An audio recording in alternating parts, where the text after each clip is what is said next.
उपचुनाव में आमतौर पर मतदान कम होता है। 2013 में मतदान हुआ था उपचुनाव का मंडी लोकसभा का, उस वक्त 51% पोलिंग हुई थी। अब की बार 58% पोलिंग हुई है, कंपैरेटिवली बेहतर हुई है। महंगाई एक बड़ा मुद्दा कांग्रेस वालों के हाथ में था, जिसका उनने भरपूर इस्तेमाल किया इस चुनाव में। और महंगाई के बारे में मुझे सिर्फ इतना ही कहना है कि सिर्फ भाजपा की ही सरकार में महंगाई हुई ऐसा नहीं है।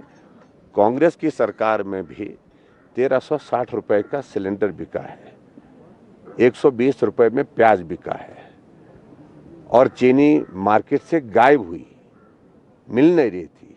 ऐसी स्थिति एक बार नहीं अनेक बार है। और इसलिए मैं मानता हूं कि ये बहुत ऐसा नहीं है कि ये स्थायी एक ये है, एक दौर आया है। और आदरणीय प्रधानमंत्री नरेंद्र मोदी जी जिस प्रकार से महंगाई पर लगाम लगाने के लिए, महंगाई को रोकने के लिए प्रयत्न कर रहे हैं, तो उस प्रयत्न में वो सफल होंगे। दूसरी बात, मुझे इस बात को लेकर के जरूर ये कहना है कि कोविड की सिचुएशन के कारण पूरे वर्ल्ड की इकोनॉमी जो है तबाह हुई है। इसका इम्पैक्ट पूरे ग्लोबल इकोनॉमी पर पड़ा है। और ये भारत की बात नहीं, हिमाचल की बात नहीं, दुनिया की बात कह रहा हूं मैं।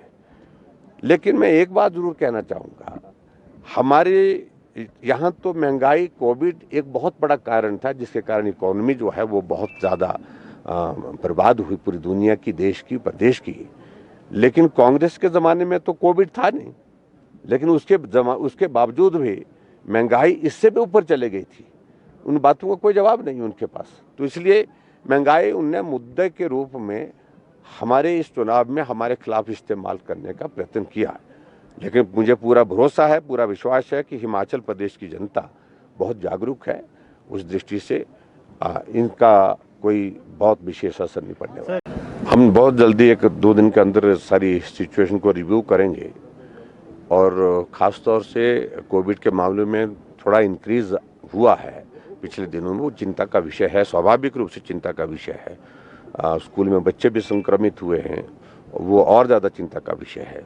ऐसी परिस्थिति में मैं सिर्फ इतने कहूँगा कि आने वाले समय में हम कुछ दिन, 2-4 दिन देखेंगे, उसके बाद दिवाली के बाद हम निश्चित रूप से इस पर विचार करेंगे क्या उसमें आगामी हमको कार्रवाई करनी है। रिस्ट्रिक्शंस अगर लगाने की ज़रूरत रहेगी और ज़्यादा, तो उस पर भी विचार करेंगे। लेकिन मैं उम्मीद करता हूँ कि ये बीच में थोड़ी जो नंबर बढ़ा है, ये कुछ एक रीजन में, पर्टिकुलरली कांगड़ा डिस्ट्रिक्ट, उसमें ज़्यादा है।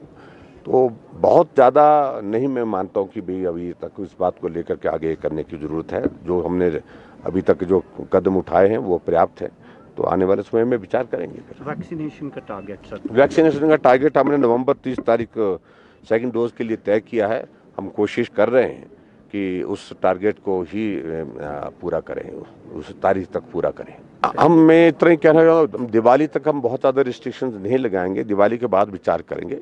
और दिवाली की मैं सभी प्रदेशवासियों को आज से ही शुभकामनाएं दे